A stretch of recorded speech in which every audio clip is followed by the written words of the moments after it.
ESPN Plus is one of the best apps that you can download for your TV. Well, in today's tech video, I'm going to show you 3 different ways of how you can install ESPN Plus on your Skyworth smart TV.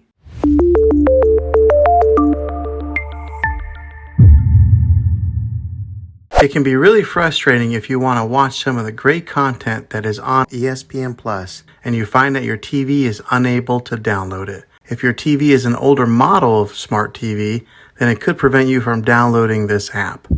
So the way that I'm going to show you how to install will be able to work on any model of TV, on any year of TV. You just have to have an HDMI port on your TV to plug into. I recommend getting a Roku stick or an Amazon Fire Stick. Both of these media streaming players have the capability of download ESPN Plus. You then use a Roku or Fire Stick as your main streaming player, which bypasses the operating system on your TV. If you want to spend a little more and get a more robust device that gives you a few more options, then take a look at the Apple TV 4K. All these devices plug into the HDMI port on your TV, no matter how old it is, no matter what model it is. I've had great luck with all these streaming players, and I'll put links in the description down below of where you can get one of them. Well, hopefully this video was helpful for you. If it was, go ahead and click a thumbs up on it. Go ahead and subscribe to my channel. I make tech videos all the time, and I would love to have you back in the next one. Take care.